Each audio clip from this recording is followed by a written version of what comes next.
الحمد لله نحمده ونستعينه ونستغفره ونؤمن به ونتوكل عليه ونعوذ بالله من شرور أنفسنا ومن سيئات أعمالنا من يهده الله فلا مضل له ومن يضلله فلا هادي له ونشهد أن لا إله إلا الله وحده لا شريك له ونشهد أن سيدنا ومولانا محمدا عبده ورسوله أما بعد فأعوذ بالله من الشيطان الرجيم بسم الله الرحمن الرحيم اقرأ باسم ربك الذي خلق خلق الإنسان من علق اقرأ وربك الأكرم صدق الله العظيم وصدق رسوله النبي الكريم ونحن على ذلك من الشاهدين والشاكرين والحمد لله رب العالمين اللهم صل على سيدنا محمد وعلى آل سيدنا محمد وبارك وسلم اللهم صل على سيدنا محمد وعلى آل سيدنا محمد وبارك وسلم اللهم صل على سيدنا محمد وعلى آل سيدنا محمد وبارك وسلم واجب الاحترام قابل تکریم بزرگان محترم، بڑی خوشی و مسرت کی بات ہے کہ آج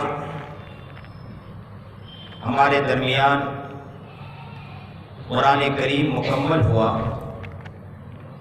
اور قرآن کریم کے مکمل پر جو دعائیں قبول ہوتی ہیں اس کے لیے آج ہم حاضر ہوئے ہیں۔ اللہ سے دعا کرتے چلیں کہ اللہ رب العزت ہمارے گھرانے کو بھی یہ موقع عنایت فرمائیں، ہمارے اولادوں کو بھی یہ موقع عنایت عطا فرمائیں۔ اگر ہمارے دل میں اگر کوئی کمی ہے اللہ تعالیٰ اس کمی کو بھی پورا فرمائے۔ قرآن کریم کلام اللہ ہے، اللہ کا کلام ہے۔ کلام جیسے انسان باتیں کرتا ہے تو انسان کا کلام کہا جاتا ہے، تو اللہ نے جو باتیں کی یہ اللہ کا کلام ہے۔ کلام میں بعضوں کے کلام ایسے ہوتے ہیں کہ اس میں تاثیر ہوا کرتی ہے۔ بہت سے احباب، بہت سے علماء، بہت سے اللہ والے ایسے بھی ہیں اور بہت سے افراد ایسے بھی ہیں کہ جن کی باتیں ایسی ہوتی ہیں کہ دل کو اتر جایا کرتی ہے۔ تو کیا کہا جاتا ہے کہ اس کے کلام میں کتنی تاثیر ہے کہ دل میں اتر جاتی ہے اس کی باتیں۔ تو اس میں اکثر و بیشتر افراد وہ ہوتے ہیں جو جتنا دھیان سے سنتا ہے سامنے والے کی بات جو ہوتی ہے اس کے دل میں اترتی ہے، اور اگر وہ دھیان سے نہیں سن رہا تو اس کی باتیں اس کے دل میں نہیں اترتی ہیں۔ عین قرآن کریم کو اسی طرح سمجھیں کہ قرآن کریم اللہ کا کلام ہے۔ جب بات کرنے بولنے کا اللہ نے ہمیں ملکہ عطا فرمایا، قادر مطلق ہے تو کون ہے؟ اللہ نے ہے۔ بولنے کی طاقت عطا فرمائی ہے تو کس نے عطا فرمائی؟ اللہ رب العزت نے ہی عطا فرمائی ہے۔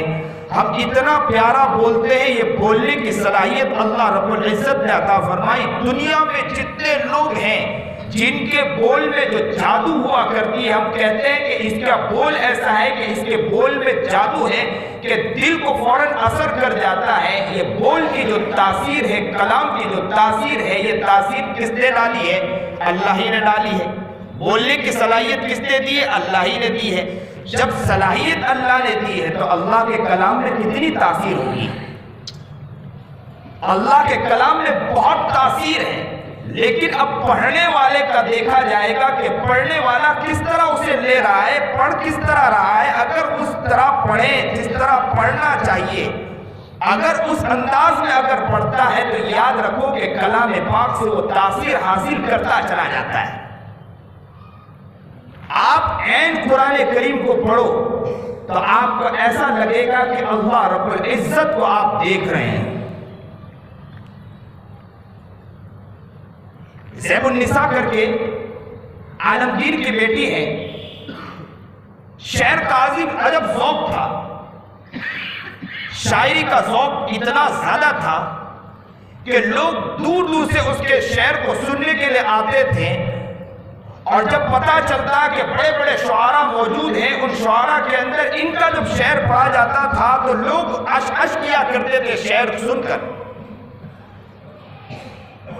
تو ایک عالمگیر کے دربار میں ایک شخص تھا، اس کے دل میں خیال پیدا ہوا کہ زیب النساء کو دیکھنے جیسا ہے، کہ جس کا شعر ایسا ہے کہ لوگ سننے کے بعد، اشعار سننے کے بعد لوگ عش عش کیا کرتے ہیں، تو اسے دیکھنا چاہیے. انسانی فطرت ہے، انسان کا دل یہ چاہتا ہے جب کسی کے دل میں، اس کے دل میں خیال آتا ہے کہ یہ بہت اچھا اس کا کلام ہے، تو انسان کی فطرت ہے کہ اس کو دیکھنے کا ایک شوق ہوتا ہے. تو اس کے دل میں خیال ہوا کہ زیب النساء کو دیکھنا چاہیے کہ وہ پڑھتی بہت بہتر ہے. زیب النساء کو جب اس بات کا علم ہوا، عالمگیر کے بیٹی کو اس کا علم ہوا کہ اس زمانے میں عظیم پردہ تھا، پردے کے اعتبار سے ایسا تھا کہ عورتیں گھر سے نکلا نہیں کرتی تھی. تو جب اسے علم ہوا تو اس نے اس وقت ایک شعر پڑھ کر اس کے سامنے بھیجا کہ در سخن مخفی کو سنم، در سخن مخفی سنم چوں بو اے گل در برگ گل، در سخن مخفی سنم چوں بو اے گل در برگ گل، ہر کے ازمین ازمن میل دارت در سخن بیند مرا. یہ شعر پڑھ کے بھیجا اور کہا کہ اگر کسی کلام میں آپ اس کو دیکھنا چاہتے ہو تو یوں سمجھو جس طرح پھول، جس طرح گلاب کے اندر، گلاب کی پتیوں میں جس طرح خوشبو سمائی ہوتی، گلاب کے اندر خوشبو نظر نہیں آتی ہے لیکن سونگنے کے بعد معلوم ہوتی ہے، اسی طرح میرے کلام کو، میرے شعر کو پڑھ لو، میرے شعر کے پڑھنے کے بعد آپ کو میں اسی میں نظر آ جاؤں گی. اللہ اکبر کبیرہ. تو جب یہ کہتی ہے کہ میرے شعر کو پڑھ لو تو میں اس میں نظر آ جاؤں گی، تو میرا رب کیوں نہیں کہہ سکتا ہے کہ آپ کلام اللہ پڑھ لو، میں اس میں آپ کو نظر آ جاؤں گا. اللہ اکبر کبیرہ. آپ قرآن کریم کو پڑھیے اس ذوق کے ساتھ، اس محبت اور پیار کے ساتھ پڑھیے، کیونکہ کلام اللہ کس کا کلام ہے؟ اللہ کا کلام ہے. بولنے کی طاقت جب اللہ نے دی ہے، کلام کی طاقت جب اللہ نے ہمیں دی ہے، جب بولنے والا بولتا ہے تو لوگ کہتے ہیں کہ ان کے بیانوں میں، ان کی باتوں میں جادو ہے. تو اللہ کے کلام میں کیا جادو نہیں ہو سکتا؟ کیا اس کی باتیں پڑھی جائیں، کیا دلوں کے اندر اثر انداز نہیں ہو سکتا؟ اسی لیے جب قرآن کریم کو آپ نے احادیث مبارکہ میں ایک حدیث پڑھی ہوگی، ان تعبد اللہ کأنک ترا، کہ آپ میری عبادت اس طرح کرو کہ ایسا لگے کہ مجھے دیکھ رہے ہو. یا تو اس طرح کی عبادت کرو کہ اللہ تمہیں دیکھ رہا. جب ہم نمازیں پڑھیں، عبادت کریں، تو ہماری عبادت اس طرح ہو کہ قرآن کریم جب اس میں پڑھا جا رہا ہو کہ اگر نماز کے اندر قول باندھا، بندہ کیا تلاوت کر رہا ہے؟ الحمدللہ رب العالمین، تمام تعریفیں اللہ کے لیے. اب یہاں اللہ رب العزت نے کہا کہ تمام تعریفیں اللہ کے لیے ہیں الحمدللہ. یہاں پر یہ نہیں کہا کہ ایک تعریف ہے، دو تعریف ہے. اگر کسی کی تعریف کی جائے تو اس نے بہترین بنگلہ بنایا تو ایک تعریف ہے، بہترین کام کیا تو ایک تعریف ہے، بہترین کمپنی شروع کی ایک تعریف ہے، بہترین کام کیا ایک تعریف ہے. اگر اس نے کچھ اچھا کام کیا ایک تعریف ہے، ہو سکتا ہے دو تعریف ہے، ہو سکتا ہے تین تعریف ہے. لیکن اللہ رب العزت کی وہ ذات ہے کہ جس کی ایک تعریف نہیں، دو تعریف نہیں. اس نے ہمیں بنایا، اس نے کائنات کو بنایا، کائنات کے ایک ذرات کو بنایا، ساری چیزوں کو بنایا. ذہنیت اللہ نے دی ہے کہ جس ذہنیت کی وجہ سے کائنات کے اندر ہم لوگ بہت سی چیزیں بنا رہے ہیں، بہت سی چیزیں دیکھ رہے ہیں، یہ ساری چیزیں اللہ رب العزت کی طاقت کی وجہ سے ہیں. تو اللہ کی ایک تعریف نہیں، تمام تعریف کا وہ مالک ہے الحمدللہ. تمام تعریف، جب تمام تعریف اسی کی ہے تو رب العالمین، سارے جہاں کا رب وہی ہوگا. اب انسان کیا سوچتا ہے کہ سارے جہاں کا وہ رب ہے، تو اللہ اتنا بڑا رب ہے، جب انسان بادشاہ کے پاس جاتا ہے تو ڈرتا ہے نا کہ اتنا بڑا بادشاہ ہے تو اس کے پاس کس طرح جانا چاہیے، تو ایک ڈر اور خوف ہوتا ہے۔ تو انسان جب قرآن کریم کی تلاوت کرتا ہے، پڑھتا ہے الحمدللہ رب العالمین، تمام تعریفیں اللہ کے لیے جو سارے جہاں کا رب ہے، سارے جہاں کا رب ہے، جب یہ پڑھتا ہے تو انسان یہ سمجھتا ہے کہ یہ سارے جہاں کا رب ہے، ان سے مانگنا مشکل ہے، تو اللہ فوراً آگے فرماتا ہے الرحمن الرحیم، سارے جہاں کا رب ہوں لیکن بڑا مہربان نہایت رحم کرنے والا ہوں۔ رب تو سارے جہاں کا ہوں، رحمان اور رحیم ہوں۔ ہو سکتا ہے بندہ جب رحمان اور رحیم پڑھے تو اس کے دل میں ایک خیال آئے کہ اللہ تو بڑا مہربان ہے، اللہ تو بڑا رحیم ہے، جیسے چاہو کرو، جھوٹ بولنا ہو بولو، دغا بازی کرنا ہو کرو، دھوکہ دینا ہو دو، فریب کرنا ہو کرو، بدماشی کرنا ہو کرو، چگلی کرنا ہو کرو، کسی کے عزت کی دھجیاں اڑانا اڑاؤ، اور کسی کو جھوٹ بول کر مال بیچنا ہو مال بیچو، کسی کے ساتھ گندا کھیل کھیلنا ہو کھیل کھیلو، جس طرح کی شرارتیں کرنی ہو کرو، جس طرح کی خباثتیں کرنی ہو کرو، ماں باپ کی عزت کی دھجیاں اڑانا اڑاؤ، کسی کے ساتھ تال میل کو توڑنا ہو توڑو، کسی کے گھر کے آنگن کے پاس اگر گندگی پھیلانا ہو پھیلاؤ، کسی کو ستانا ہو ستاؤ، کسی کو پریشان کرنا ہو پریشان کرو، چاہے جیسا کرنا ہو کرو، کیونکہ اللہ بڑا رحمان و رحیم ہے۔ آگے اللہ فرما مالک یوم الدین، قیامت کے دن کا مالک ہے، روز جزا کا مالک ہے، جو یہاں کرو گے وہاں بھرپائی کرنی پڑے گی، اللہ کو بدلہ دینا پڑے گا۔ آپ امتحان دے رہے ہو، اللہ کے پاس جانا بھی ہے، جواب دینا ہے۔ آپ نے ایک طرف تو یہ سوچا کہ الحمدللہ یہ رب العالمین سارے جہاں کا رب ہے، ہو سکتا ہے آپ کے دل میں ڈر پیدا ہو جائے کہ اللہ کے پاس جواب دے سکے نہ جواب دے سکے، اللہ کے پاس بیٹھنا چاہے تو بیٹھے کہ نہ بیٹھے، ہو سکتا ہے کہ بڑے بڑے اللہ والے یہاں آ کر بیٹھ کر دعائیں مانگ سکتے ہیں، ہمارا کہاں مقام ہے، کہاں وقار ہے، ہم کہاں پہنچ سکتے ہیں، اس تک پہنچنا مشکل ہے۔ تو اللہ کہتا ہے نہیں نہیں الرحمن الرحیم، میں تو بہت رحمان و رحیم ہوں، لیکن جب بندہ یہ سوچتا ہے کہ رحمان و رحیم ہے، جیسا چاہے کرنا چاہے کرو، تو اللہ کہتا ہے مالک یوم الدین، اللہ کے سامنے بدلہ بھی دینا ہے۔ اگر یاد رکھو وہ روز جزا کا مالک ہے، آپ یا غیبت کر رہے ہیں یا چغلی کر رہے ہیں یا حسد کر رہے ہیں یا بغض کر رہے ہیں یا ریاکاری کر رہے ہیں یا جھوٹ بول رہے ہیں یا دغا بازی کر رہے ہیں یا دھوکہ دے رہے ہیں یا فریب کر رہے ہیں یا بدماشی کر رہے ہیں یا عیاری کر رہے ہیں، کسی کی عزت کی دھجیاں اڑا رہے ہیں، کسی کے چادر کو پھاڑ رہے ہیں، کل قیامت کے دن اللہ کیا ہے اس کا جواب بھی دینا ہے۔ تو یہ قرآن کریم جب بندہ پڑھتا ہے نا تو اسے اللہ اسے نظر آ جاتا ہے، اور اس دل کے ساتھ پڑھنے کا ذوق تو رکھیے۔ انسان کی فطرت ہے، جب انسان کسی کے کلام کو پڑھتا ہے، کسی کی باتیں کو سنتا ہے تو دیکھنے کا دل چاہتا ہے، یہ بندے کی خصوصیت ہے۔ تو بندہ بھی چاہتا ہے کہ اللہ کو دیکھے، تو اللہ کہتا ہے کہ مجھے دیکھنا چاہتے ہو تو قرآن کریم کو پڑھیے، میں اس میں آپ کو نظر آ جاؤں گا انشاءاللہ۔ انسان کی جو تصورات ہوتے ہیں اس کے اعتبار سے فیصلہ ہوتا ہے۔ بعض اللہ والے بزرگان دین کا مزاج ہوا کرتا ہے کہ وہ مراقبہ کروایا کرتے ہیں، یعنی اللہ کی یاد میں مگن کروایا کرتے ہیں کہ اللہ کی یاد میں آپ بیٹھے، کہ اللہ کی یاد میں اتنا تصور، اللہ کی یاد کو اپنے ذہن میں بٹھانا ہے، تصورات کو بنانا ہے کہ ہر جگہ آپ کو اللہ یاد آ جائے۔ اس لیے ایک اللہ والے کے پاس ایک مرید آئے، کہا کہ حضرت مجھے آپ سے بیعت ہونا ہے۔ بیعت ہو گئے، حضرت نے بٹھا دیا، مراقبے میں بٹھایا، کہا کہ تصور کرو کہ اللہ دیکھ رہا ہے، میں اللہ کو دیکھ رہا ہوں۔ انہوں نے بہت تصور کیا، کہا کہ حضرت یہ تو ہو نہیں رہا، کہا کہ پھر کرو، پھر کیا تو کہا کہ حضرت ہو نہیں رہا، اللہ کے تصورات ذہن میں نہیں آتی، تو کہا پھر کرو، تو کہا پھر کرتا ہوں حضرت نہیں آتے خیالات، تو کہا کہ آپ کو محبت کس سے زیادہ ہے؟ تو کہا کہ مجھے میری بھینس سے زیادہ محبت ہے۔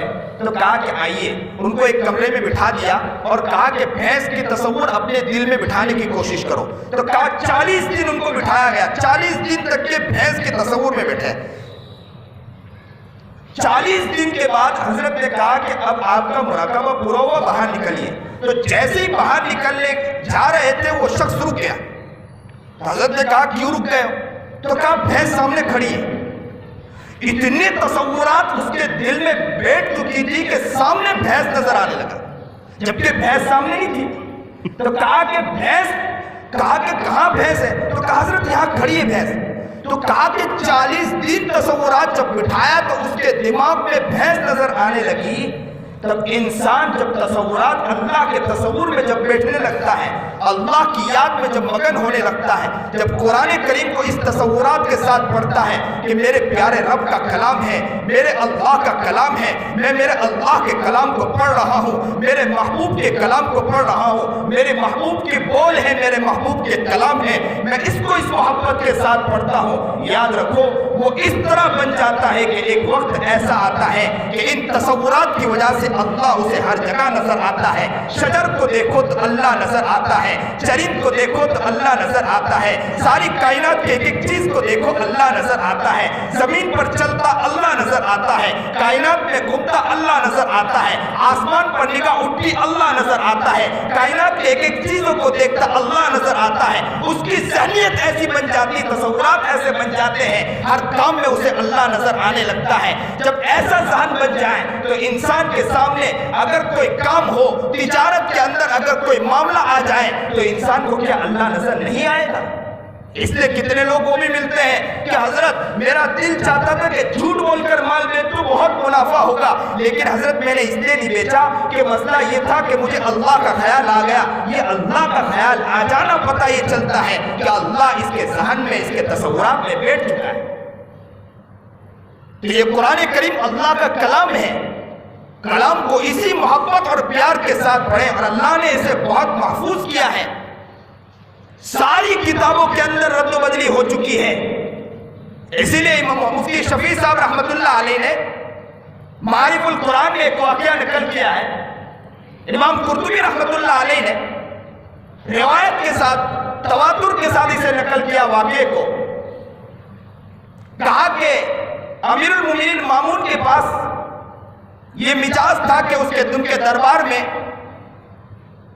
علمی بحث و مباحثہ ہوا کرتے تھے. علمی مسائل کے اعتبار سے اہل علم آیا کرتے تھے، ہر اہل علم کو آنے کی اجازت تھی. مذاکرے کی مجلس لگی، ہر اہل علم آنے لگے. ایک یہود بھی داخل ہوا.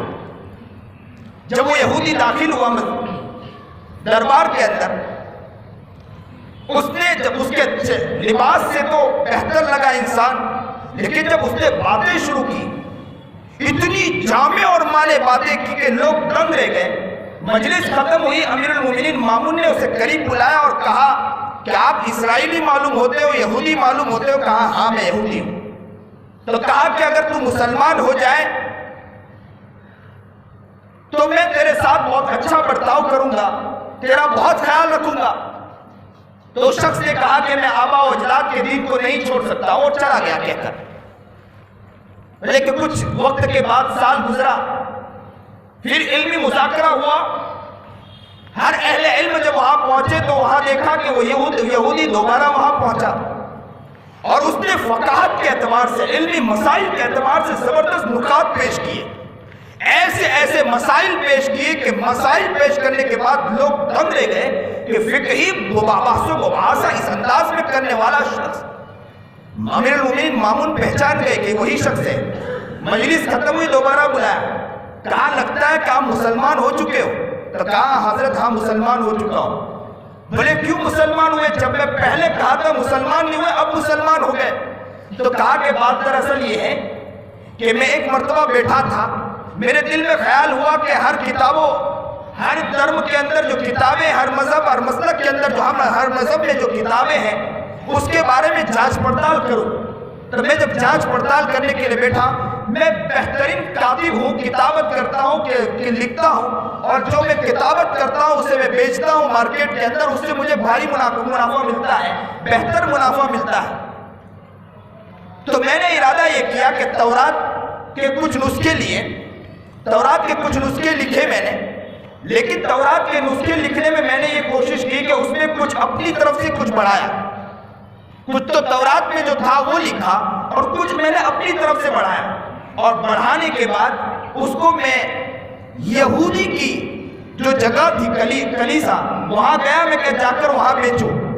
جب میں وہاں بیچنے کے لیے گیا تو لوگوں نے بہت محبت کے ساتھ خریدا اور سر آنکھوں پہ رکھا، اور انجیل میں نے لیا۔ انجیل کے اندر بھی میں نے ایسی کوشش کی کہ میں نے کچھ حرف بڑھائے، کچھ حرف اپنی طرف سے لکھے، کچھ جملے اپنی طرف سے بڑھائے میں نے، اور میں پہنچ گیا وہاں پر عیسائیوں کے عبادت کی جگہ پر پہنچا، وہاں جا کر بیچنا کوشش کی تو لوگوں نے بڑی محبت کے ساتھ لیا اور اس کو سر آنکھوں پہ رکھا۔ تو کہا کہ چلو، میں نے قرآن کریم لکھا، کچھ نسخے لکھے، اس میں کچھ آیتیں اپنی طرف سے میں نے بڑھا دی، کچھ جملے میں نے اپنی طرف سے لکھ دیا، اور لکھنے کے بعد میں مسجد کی طرف گیا اور لوگوں کے پاس اسے بیچنے کی کوشش کی۔ لوگوں نے اسے پڑھا اور کہا کہ اس میں بہت زیادتی ہے، اپنی طرف سے بڑھایا گیا لگتا ہے، ہم اس کو نہیں خریدنا چاہتے۔ دوسروں کو دیا، تیسروں کو دیا، کوئی اسے خریدنے کے لیے تیار نہیں ہوا۔ اسی وقت میرے دل میں خیال ہوا کہ یہ قرآن کریم، وہ قرآن کریم ہے جو محفوظ ہے، اس میں ایک حرف بھی کسی نے نہیں بڑھایا ہے، جو اس میں قرآن کریم میں رد و بدلی نہیں ہو سکتی ہے۔ میں اس میں اسلام لانا چاہتا ہوں، ایمان لانا چاہتا ہوں کہ یہ قرآن کریم کسی اور کا کلام نہیں، صرف اللہ کا کلام ہے۔ یہ قرآن کریم یہ بچہ حافظ ہوا ہے، اس کے دل میں قرآن کریم اترا ہے۔ اللہ اسے قبول فرمائے، اللہ اسے قبول فرمائے، اس کے استاذ کو بھی قبول فرمائے۔ میں تو کہتا ہوں کہ یہ قرآن کریم ایسا عظیم کلام پاک ہے جسے جگہ جگہ پیش کیا گیا، کسی نے اسے برداشت نہیں کیا۔ اللہ نے ہمارے ننھے منھے بچوں کو اس کے لیے قبول فرما لیا کہ ننھے منھے بچے بہت آسانی کے ساتھ اس قرآن کریم کو یاد کر لیتے۔ اے اللہ، تو کتنا پیارا رب ہے کہ تو نے ہمیں ایسا عظیم کلام پاک کا موقع اور ایسے عظیم کلام پاک کو سیکھنے کی توفیق عطا فرما دی۔ یہ بہت پیارا کلام پاک ہے۔ میں لوگوں سے کہتا ہوں کہ قرآن کریم ہم اپنے بچوں کے لیے بھی شوق رکھیں، اپنے بچوں کے لیے بھی جذبہ رکھیں، اپنے بچوں کے لیے بھی اپنے دل میں خیال پیدا کریں کہ ہم اپنے بچوں کے اندر بھی قرآن کریم کو سکھانے کا، قرآن کریم کو یاد کرانے کا ذوق اور شوق پیدا کریں گے انشاءاللہ۔ قرآن کریم جو بچہ یاد کرتا ہے، حدیث پاک میں آتا ہے کہ نبی کریم جناب سرکار دو عالم صلی اللہ علیہ وسلم نے فرمایا کہ جو قرآن کریم کو یاد کرتا ہے، کہ قرآن کریم کے یاد کرنے کی وجہ سے وہ 10 بندوں کی شفاعت کرے گا، 10 بندوں کی بخشش کروائے گا کل قیامت کے دن۔ تو پتہ یہ چلا کہ 10 بندے کی بخشش کب کرائے گا؟ جب اللہ نے اس کی بخشش کر دی تبھی تو 10 بندے کی بخشش کروائے گا۔ اللہ نے اس کی بخشش ہی نہ کی ہو تو 10 بندے کی بخشش کیا کروائے گا؟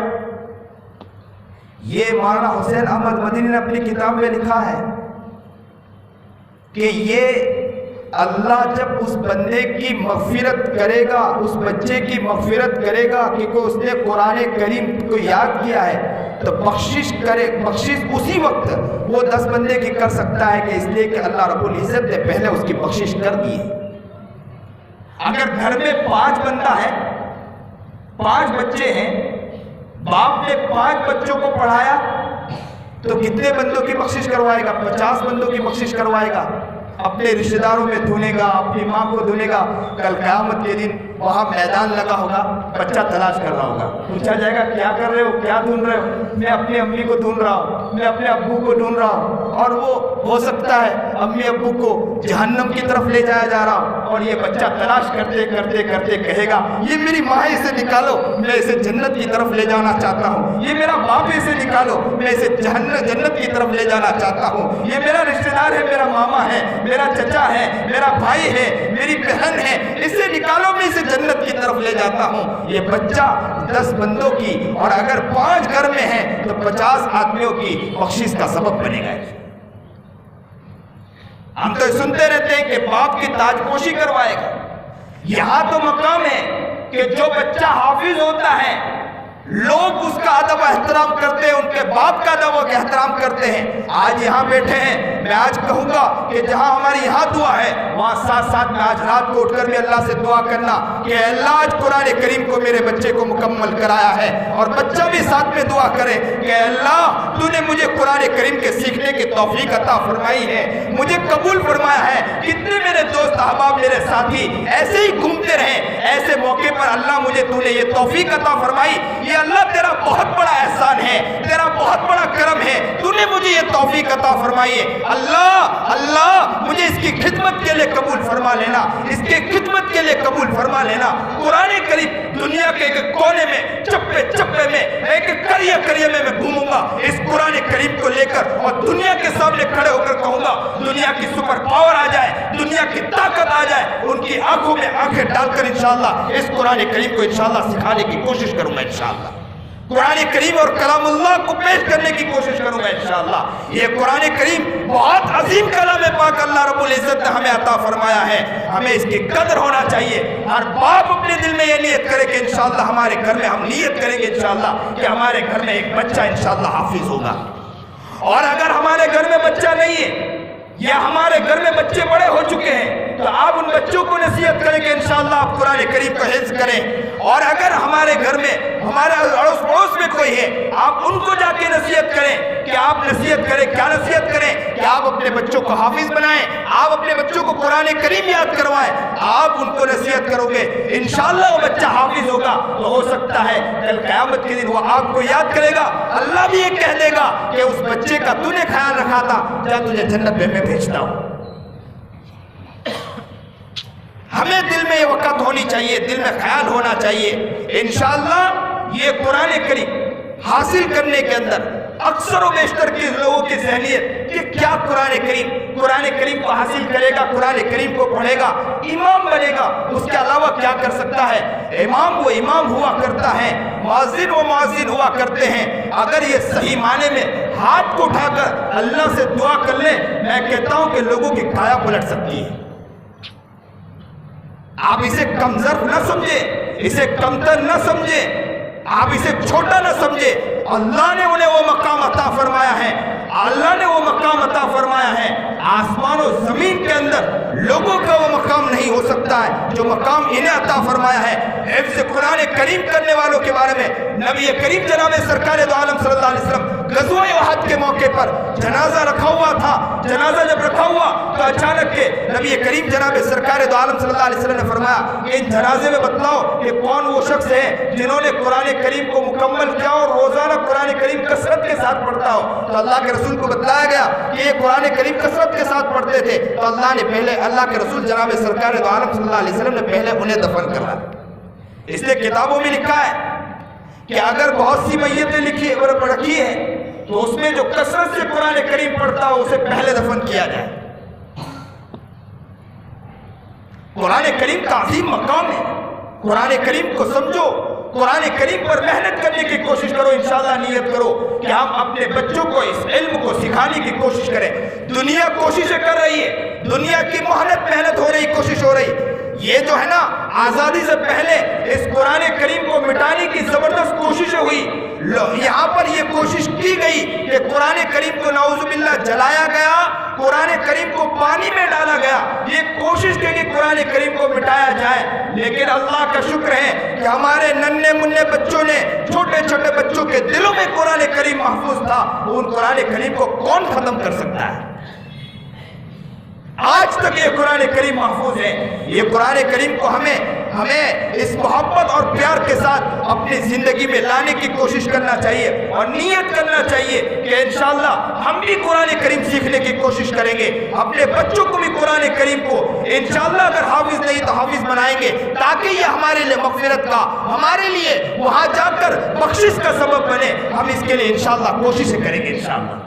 اللہ ہمیں قبول فرمائے، اللہ ہمیں نیک بنائے، اللہ ہمیں متقی بنائے، اللہ ہمیں پرہیزگار بنائے، سنت و شریعت کا عادی بنائے، اور نبی کریم جناب سرکار دو عالم صلی اللہ علیہ وسلم کے طریقے کے مطابق زندگی گزارنے والا، اور قرآن کریم سے عشق و محبت اور قرآن کریم کو اپنی زندگی میں اتارنے والا، اور قرآن کریم جو چاہتا ہے اس کو قرآن کریم کے جو راستہ ہے اس قرآن کریم کے راستے کو ہماری زندگی میں اتار کر اس طرح چلنے والا اللہ ہمیں بنا دیے۔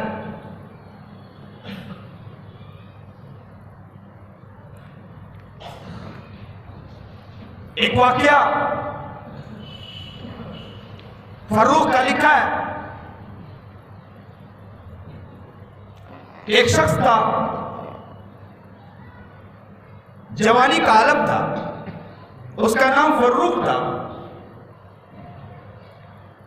جہاد کا موقع آیا، وہ اپنے گھر سے روانہ ہوا، اپنی اہلیہ سے کہا کہ میں جہاد کے لیے جا رہا ہوں، تو حمل کی حالت میں ہے، میں کچھ روپے دیتا ہوں، جو بچہ پیدا ہو اس کی بہترین پرورش کرنا،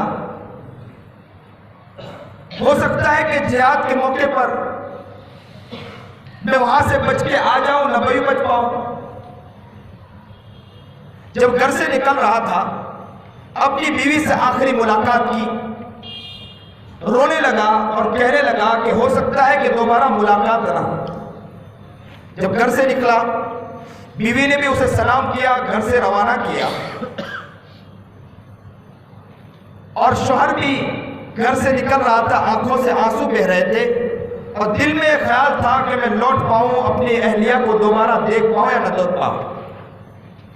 گھر سے نکلا، جیسے ہی وہ اونٹ پر گھوڑے پر بیٹھا اور دور تک روانہ ہوا، پیچھے پلٹ کر پھر دوبارہ اپنی اہلیہ کی طرف دیکھا، اہلیہ نے بھی دور سے سلام پیش کیا، اور آنکھوں سے آنسو جاری تھے کہ میرا شوہر دوبارہ لوٹ پائے نہ لوٹ پائے، میرا خاوند دوبارہ لوٹ پائے نہ لوٹ پائے۔ خاوند نے بھی اسے سلام پیش کیا، اور جیسے ہی مڑا وہاں سے دونوں الگ ہو گئے، روتے رہے، اور وہ وہاں سے نکل گیا۔ کہتے ہیں کہ کافی سال گزر گئے، 16 سال یا 25 سال گزر گئے، فروخ دوبارہ لوٹ نہیں پایا، کافی دن گزر گئے۔ جہاد میں ایک جگہ سے دوسری جگہ، دوسری جگہ سے تیسری جگہ، تیسری جگہ سے چوتھی جگہ، وہ آگے بڑھتے چلے گئے۔ کئی سالوں کے بعد دوبارہ لوٹ کر اپنے گھر کی طرف آئے، بڑھاپا آ گیا تھا، آنکھوں سے صحیح معنی میں دکھ نہیں رہا تھا، گھوڑے پر سوار تھے، ہاتھ میں تلوار تھی۔ جب علاقے کے اندر داخل ہوئے تو گھر کافی بدل چکے تھے، علاقہ پورا بدل چکا تھا۔ پہچانتے پہچانتے اپنے گھر کی طرف آئے، جیسے ہی دیکھ کر یہ پہچانا کہ یہ میرا ہی گھر ہے، تو گھر کے اندر داخل ہونے کی کوشش کی، دروازہ کھٹکھٹایا، اندر سے نوجوان نکلا، تو کہا، وہ بوڑھے فروخ جو تھے وہ گھر میں داخل ہونے لگے۔ نوجوان نے کہا کہ آپ گھر میں کیوں داخل ہوتے ہیں، گھر میرا ہے۔ اس نے کہا کہ گھر میرا ہے۔ بوڑھے میاں کہنے لگے کہ گھر میرا ہے، وہ نوجوان کہنے لگے کہ گھر تمہارا تھوڑی، گھر میرا ہے۔ آپس میں لڑائی ہو گئی۔ بوڑھے کہنے لگے کہ بھائی یہ گھر میرا ہے۔ لوگوں میں آپس میں، جب ان دونوں میں آپس میں لڑائی ہوئی، دور سے امام مالک رحمۃ اللہ علیہ یا ابن مبارک رحمۃ اللہ علیہ، عبداللہ ابن مبارک رحمۃ اللہ علیہ آ رہے تھے۔ انہوں نے دیکھا تو قریب آئے اور اس بڑے میاں سے کہنے لگے کہ کیوں جھگڑ رہے ہو میرے استاد محترم سے۔ وہ نوجوان لڑکا ان کے استاد تھے عبداللہ ابن مبارک کے، امام مالک رحمۃ اللہ علیہ، تو کہا کہ کیوں جھگڑ رہے؟ تو کہا کہ یہ نوجوان میرے گھر میں داخل ہیں، یہ گھر میرا ہے۔ تو نوجوان نے کہا کہ بھائی یہ تو گھر میرا ہے۔ تو عبداللہ ابن مبارک نے کہا کہ بھائی یہ نوجوان کا گھر ہے، میں اسی گھر میں دیکھتا ہوں انہیں، میرے استاد ہیں، آپ اس گھر میں داخل ہوتے ہو۔ اچانک عورت نے اوپر سے سر باہر نکالا اور نیچے کی طرف جھانک کر دیکھا تو اسے بہت پہلے، کئی سال پہلے اس کے شوہر اس چہرے کے اندر جھلک گیا کہ میرا شوہر یہاں سے نکل رہا تھا، میں اسے سلامی پیش کر رہا تھا، میں سلامی پیش کر رہی تھی، یہ میرا ہی شوہر ہے۔ اس نے وہاں سے آواز لگائی کہ اے نوجوان، اے لڑکے، بیٹے، یہ تیرا باپ ہے، کوئی اور نہیں ہے۔ بچے نے جب یہ سنا تو قدموں میں گر گیا اور کہا ابو معاف کرنا، میرے سے غلطی ہو گئی کہ میں آپ کو پہچان نہیں پایا۔ باپ نے کہا کوئی بات نہیں۔ باپ بھی خوش ہو گیا کہ نوجوان اتنا بڑا بیٹا ہو گیا۔ گھر میں داخل ہوئے، دونوں ساتھ میں کھانے بیٹھے، کھانا کھا ہی رہے تھے کہ اچانک اذان ہوئی۔ بیٹے نے کہا کہ ابو اذان ہو چکی ہے، میں نماز کے لیے جاتا ہوں۔ مدینہ منورہ میں وہ نماز کے لیے چلے گئے۔ باپ نے کھانا پورا کیا اور کہنے لگے عورت سے کہ میں نے جو رقم دی تھی اس کے بارے میں کیا بتلاؤ کہ آپ نے کیا کیا؟ تو اس عورت نے کہا کہ ذرا نماز پڑھ کے آئیے، اس کے بعد مجھ سے پوچھئے۔ تو کہا کہ اچھی بات ہے۔ مدینہ منورہ میں پہنچے، نماز پڑھی۔ نماز کے بعد دیکھا کہ اچانک ایک تخت لگا، تخت پر ایک نوجوان آ کر بیٹھا۔ وہ بڑے میاں تھے، بہت دور بیٹھے تھے۔ دور سے یوں نگاہ اٹھا کر دیکھا، پہچان نہیں پائے۔ قریب میں ایک بڑے میاں اور تھے، اسے یوں کوہنی ماری اور کوہنی مار کر کہنے لگے کہ یہ کون ہے؟ آپ اس کو جانتے ہیں؟ تو کہا کہ آپ انہیں جانتے نہیں نوجوان کو؟ تو کہا میں نہیں پہچانتا ہوں، کئی سالوں سے میں جہاد میں تھا، اب پہنچا ہوں، میں انہیں نہیں پہچانتا ہوں۔ تو کہا کہ آپ دیکھیں آپ پہچانتے نہیں ہو، لوگ بڑے بڑے مشائخ ان کے پاس پڑھنے آتے ہیں، آپ انہیں پہچانتے نہیں ہو؟ تو کہا نہیں پہچانتا ہوں۔ تو کہا یہ عبداللہ ابن فروخ ہیں۔ جب یہ سنا کہ عبداللہ ابن فروخ ہیں، فروخ تڑپ کے مچل گئے کہ میرا بیٹا اتنا بڑا اس کا مقام ہے کہ لوگ مدینہ منورہ کے اندر بڑے بڑے مشائخ ان کے قریب بیٹھے ہیں۔ توڑ پڑے اور گھر کی طرف گئے۔ اپنی اہلیہ محترمہ سے کہا مجھے کوئی حساب کی ضرورت نہیں ہے، میں کوئی حساب نہیں مانگتا ہوں، مجھے خوشی ہوئی کہ آج میرا بیٹا کامیاب ہے، آج میرے بیٹے کا وہ مقام ہے جو اس طرح میں نے تخت پر بیٹھا دیکھا اور بڑے بڑے علماء اور مشائخ کو مدینہ منورہ کے اندر دیکھا، کہ حرم شریف کے اندر دیکھا کہ وہ ان کے قریب بیٹھے ہیں، ان سے حدیث حاصل کر رہے ہیں۔ مجھے خوشی ہے کہ آج وہ مقام ہے ان کا۔ اللہ اکبر کبیرہ۔ تو ماں باپ کو تو اس بات کی خوشی ہونا چاہیے، باپ کو اپنے ماں کو، اپنے اہلیہ کو، اپنی عورت کو اس بات کو سمجھانا چاہیے، یہ کوشش کرنا چاہیے کہ آپ ہمارے بچوں کے اوپر محنت کریں، کوشش کریں، قرآن کریم کے علوم و معارف اور قرآن کریم کو حاصل کرنے کی کوشش کروائیں۔ گھر میں اس کی کوشش ہونا چاہیے، محنت ہونا چاہیے۔ ہمارے انور بھائی، ان کے گھر میں کوئی حافظ نہیں۔ ہمارے والد گرامی ایک بات نقل کیا کرتے ہیں کہ امام شہرانی رحمت اللہ علیہ نے یہ بات لکھی ہے کہ اگر کوئی شخص کسی عالم کی خدمت کرتا ہے، کسی اللہ والے کی خدمت کرتا ہے، اس خدمت کی برکت کی وجہ سے اللہ رب العزت ان کی نسلوں میں عالم دین پیدا کر دیتا ہے۔ انور بھائی جب اپنی زندگی بتلاتے ہیں، ہم جب ان کی زندگی کے بارے میں سنتے ہیں، حالات کس طرح، وہ کس طرح تھے، لیکن ایک عالم دین کی ہمارے والد گرامی کی جب خدمتیں کی ہیں، آج خوشی ہوتی ہے کہ ان کے گھر میں بہترین کلام پاک، اللہ رب العزت کے پیارے کلام پاک کو ان کے بیٹے نے اپنی زندگی میں اتار لیا، اپنے دل میں اتار لیا۔ اللہ اکبر کبیرہ۔ تو یہاں ایک بات اور نقل کروں گا کہ آج ہمارے درمیان ایک ماحول ہو چکا ہے کہ علماء کی برائیاں زیادہ ہو چکی ہے، کیونکہ میڈیا عام ہو چکا ہے،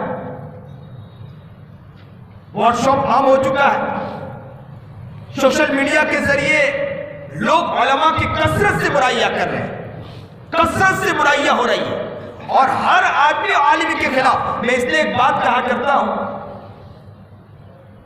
کہ قرآن کریم کے اندر ایک کاغذ رکھا ہو جو سادہ کاغذ ہو، اس میں کچھ بھی نہ لکھا ہو، لیکن وہ قرآن کریم میں 1 سال سے رکھا ہو، آپ اس کاغذ کو نکالو تو کیا آپ اس کو پیر کے نیچے یا کہیں جگہ رکھ دو گے؟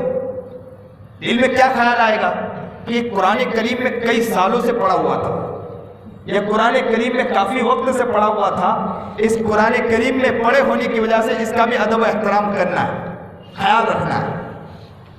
تو ایک حافظ یا عالم اگر اس نے پوری زندگی کتابوں کے اندر یا قرآن کریم میں لگائے رکھا ہو، اس میں اگر کوئی غلط کاری آ چکی ہو، کوئی برائی ہو چکی ہو، کیونکہ وہ فرشتہ تو نہیں ہے، انسان ہے، بشر ہے، غلطی ہو، اس کو اچھالنا یہ کہاں کی کمال کی بات ہے؟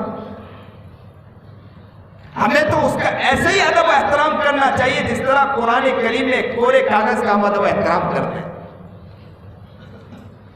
اللہ ہمیں صحیح سمجھ عطا فرمائے، اللہ ہمیں صحیح شوق اور جذبہ عطا فرمائے۔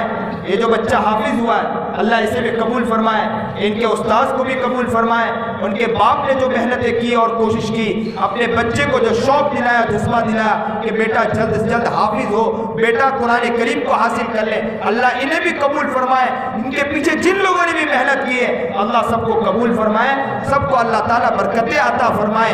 آج یہاں جو مجمع میں جتنے لوگ بیٹھے ہیں اللہ انہیں بھی قبول فرمائے، ان کے گھرانے میں اگر کوئی بچہ ہے اللہ ان کو بھی حافظ قرآن بنائے، عالم دین بنائے، متقی و پرہیزگار بنائے، شریعت و سنت کا پابند بنائے، عاشق رسول بنائے، دیوانے رسول بنائے۔ ہر شخص کو اللہ قبول فرمائے، اللہ ہر شخص کو صحیح معنی میں دیندار بنائے، متقی اور پرہیزگار بنائے، سنت و شریعت کا عادی بنائے، سنت و شریعت پر چلنے والا بنائے۔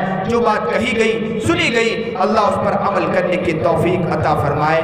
وآخر دعوانا ان الحمدللہ رب العالمین۔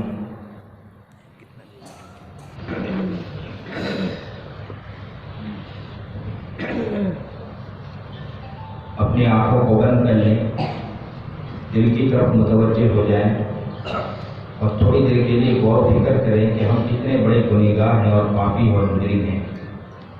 انسان جب اپنے دل کی طرف متوجہ ہوتا ہے اسے اپنے گناہ یاد آنے لگتے ہیں۔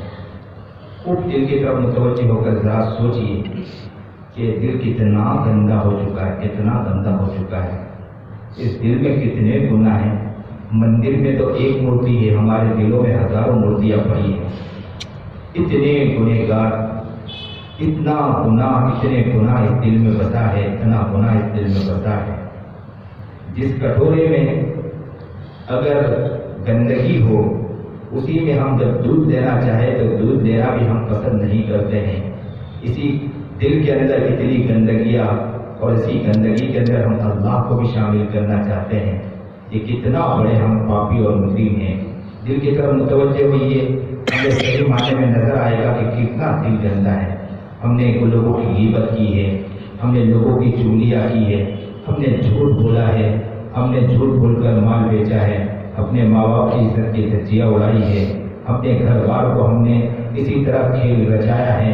بیویوں کے ساتھ ہم نے جس طرح برتاؤ کرنا چاہے نہیں تو برتاؤ کر پائے ہیں، گھر کو جس طرح لے کر چلنا چاہے نہیں لے کر چل پائے ہیں، جس طرح اپنے علاقے کے افراد کو لے کر چلنا چاہے نہیں لے کر چل پائے ہیں۔ اپنے دل کی طرف متوجہ ہوں گے تو ہمیں نظر آئے گا کہ دل بہت گندا ہے، پاپی ہے، مجرم ہے۔ اگر بڑے بادشاہ کی طرف چلے جائیں، اگر ہم سے کوئی گناہ ہو جائے، بادشاہ کے دربار میں جائے تو ہمارا سر جھکا ہوا ہوتا ہے۔ آج ہم یہی سمجھے کہ ہم اللہ رب العزت کے دربار میں آئے ہیں، گناہوں کی وجہ سے آج ہمارا سر جھکا ہوا ہے۔ ہم اللہ کے در میں سر جھکا کر یہ کہنا چاہتے ہیں کہ ہم صحیح معنی میں پاپی و مجرم ہیں، ہم آپ کی طرف دیکھنے کے لائق بھی نہیں رہے ہیں۔ انسان جب اپنے دل کی طرف متوجہ ہوتا ہے اسے اپنے گناہ یاد آنے لگتے ہیں۔ اللہ کو اپنا بنا لو، اللہ کو دل میں بسا لو، اللہ کو اپنا بنا لو، اللہ کو دل میں بسا لو۔ یہ زندگی ایک مہلت ہے، روٹھے ہوئے رب کو منا لو۔ یہ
اٹھا لیں.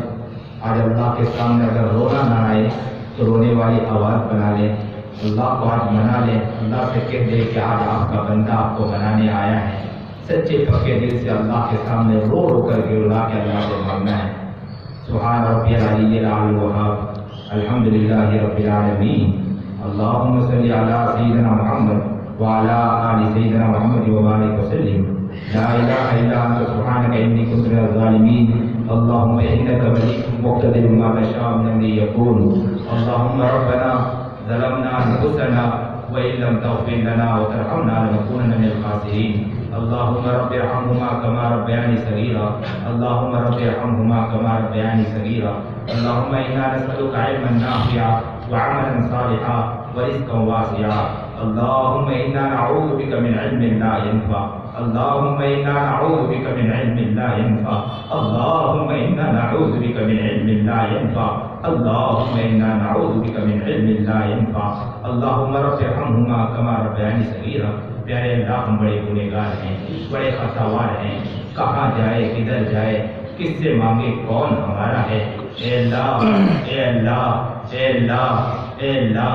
ماں کے پاس جائے نا تو ماں بھی بہت خوش ہو جایا کرتی ہے. ماں بھی پیار سے دیکھ لیا کرتی ہے. ماں سے اگر کوئی غلط بات بھی ہو جائے نا، ماں اگر غصے بھی ہو جائے اپنے قریب سے نکال دے، پھر بھی اگر ماں کے پاس جائے تو ماں معاف کر دیا کرتی ہے. ماں کو اگر کوئی غلط بات بھی کہہ دے، ماں نے اگر دھکا مار کر نکال بھی دیا ہو، پھر بھی ماں کے پاس جا کر کہے ماں ماں ماں. ماں کا دل ٹوٹ جایا کرتا ہے، دل پھنس جایا کرتا ہے. ماں اپنے دل سے لگا لیا کرتی ہے. پھر ماں کو اگر کوئی ستا دے، ماں کو اگر تماچے بھی مار دینا، ماں اگر غصے میں آ کر کہہ دے کہ جاؤ، نکل جاؤ، میرے گھر کی طرف کبھی مت آنا، میرے گھر کی طرف کبھی نگاہ اٹھا کے بھی مت دیکھنا، اس گھر کی طرف کبھی نظر بھی اٹھا کے مت دیکھنا، کبھی یہاں آنا بھی مت، میرے گھر کی طرف بھی مت آنا. بچہ اگر وہاں سے نکل بھی جائے اور یہ کہہ دے، دل میں خیال کر لے کبھی اس گھر کی طرف نہیں آؤں گا، نظر اٹھا کے نہیں دیکھوں گا، اور پھر دوبارہ وہ بچہ پلٹ کر آئے اور کہے ماں ماں ماں پوچھتی ہے بیٹا تو دوبارہ کیوں یہاں پر آیا ہے؟ یہاں سے میں نے تجھے دھکا مار کے نکال دیا تھا، مجھے تیری ضرورت نہیں تھی، تو پھر دوبارہ کیوں پلٹ کر آیا؟ تو بچہ کہتا ہے ماں ماں میں یہاں سے نکل تو گیا تھا، میرے دل میں خیال آیا میں کسی کے گھر میں جا کر پوتا مار دوں گا، میں کسی گھر میں جا کر صفائی کر دوں گا، مجھے وہ رہنے کے لیے جگہ دے دے گا، میں کسی کے گھر میں جا کر کھانا بنا دوں گا، وہ مجھے کھانے کے لیے کچھ چیز دے دے گا، مجھے ہزاروں دوست تو مل جائیں گے، مجھے ہزاروں یار تو مل جائیں گے، لیکن میرے دل میں خیال آیا کہ مجھے میری محبت کرنے والی ماں کہاں ملے گی؟ یہ سوچ کر ماں تیری طرف لوٹ کر آیا ہوں. ماں جب یہ سنتی ہے تو اس کی بھی آنکھوں سے آنسو آ جاتے ہیں.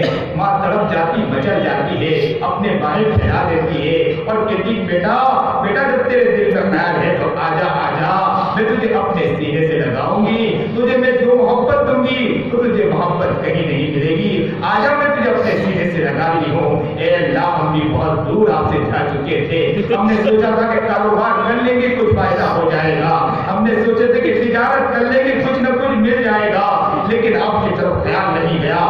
بہت دور جا چکے تھے، بہت دور نکل چکے تھے، یار تو ہمارے ہزاروں مل گئے مولا، دوست ہمارے زمین پر ہزاروں مل گئے مولا، لیکن معلوم ہوا کہ ہزاروں یار تو مل جائیں گے، ہزاروں دوست تو مل جائیں گے، لیکن محبت کرنے والا رب کہاں ملے گا؟ اللہ بھی دوبارہ لوٹ کر آپ کی طرف آئے ہیں. اللہ، آپ تو 70 ماؤں سے زیادہ رحم کھانے والے ہیں. آپ تو کہتے ہیں بندہ ماں تو صحیح میں دینے والا ہوں، ماں تو محبت کرتی، لیکن آپ تو 70 ماؤں سے زیادہ رحم کھانے والے ہیں. آپ کی محبت کی انتہا نہیں ہے، آپ بڑی محبت کے ساتھ، پیار کے ساتھ، لجاجت کے ساتھ آپ کے پاس آئے ہیں. اللہ یہ پورا مجمع مانگ رہا ہے، رو رہا ہے، گڑگڑا رہا ہے مولا، آپ کے سامنے بل بلا رہا ہے مولا، آنسو بہا رہا ہے مولا. ایک نگاہ ڈال دیجئے، ایک نگاہ ڈال دیجئے، ایک نگاہ ڈال دیجئے، ایک نگاہ ڈال دیجئے. تیری ایک نگاہ کی باتیں ہیں ہماری زندگی کا سوال ہے، تیری ایک نگاہ کی باتیں ہیں ہماری زندگی کا سوال ہے. اللہ کیا کرے، اللہ کیا کرے، ہمیں اپنی پھتی کا سوال ہے، اپنی گراوٹ کا سوال ہے، اپنی نیچے پڑنے کا سوال ہے. اللہ آج آپ کے پاس گر پڑ کے آ چکے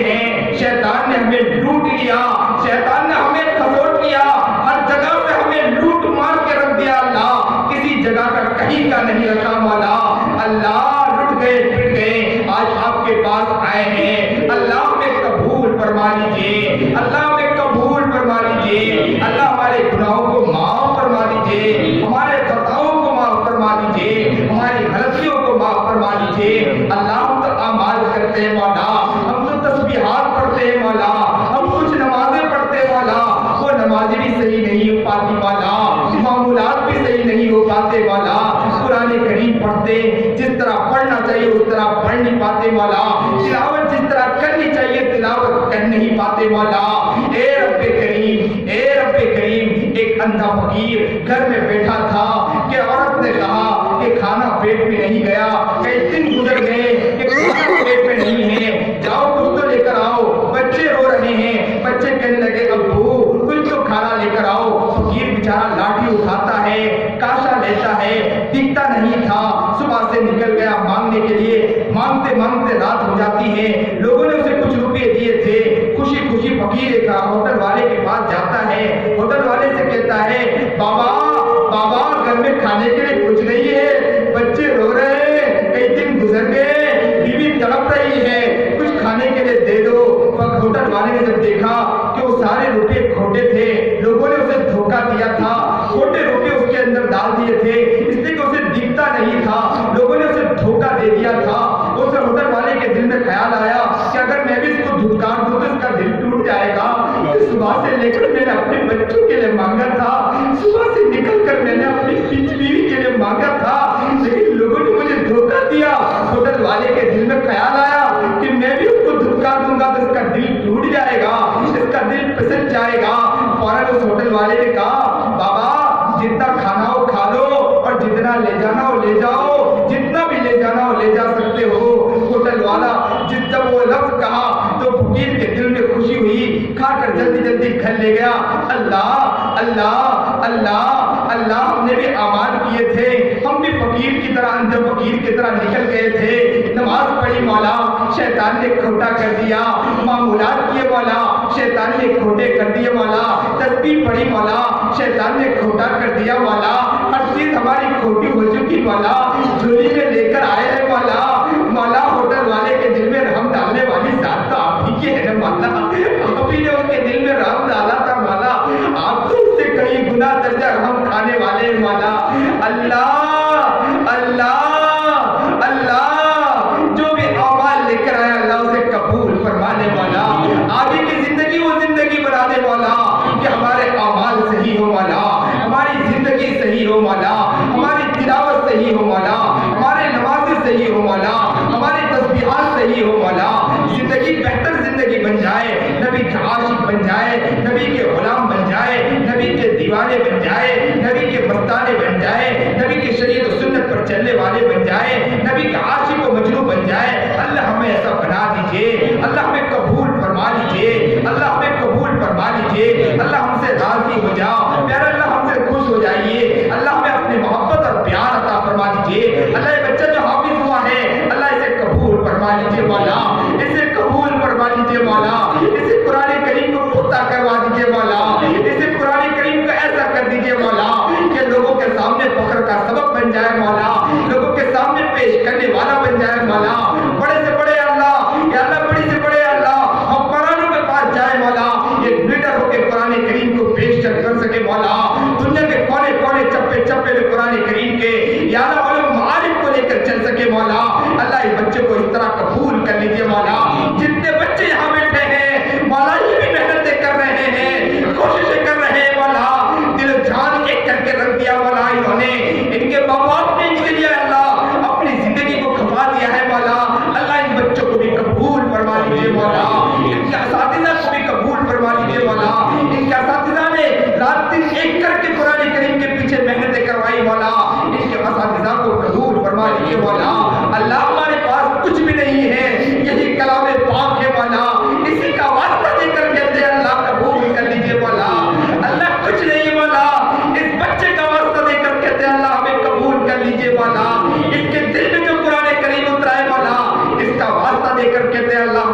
دے کر مولا وہ دادا جو محنتیں اور فکر کر کے چلا گیا مولا اللہ اس کی بھی مغفرت فرما دیجیے مولا ان کے قبر کو اللہ قبر کو تحت نگاہ کشادہ کر دیجیے مولا اللہ ان کی مغفرت فرما دیجیے اعلیٰ درجہ عطا فرما دیجیے مولا ان تک بھی پیغام پہنچا دیجیے کہ تمہارا پوتا قرآن کریم کا حافظ ہو چکا ہے اس نے قرآن کریم مکمل کر لیا ہے اللہ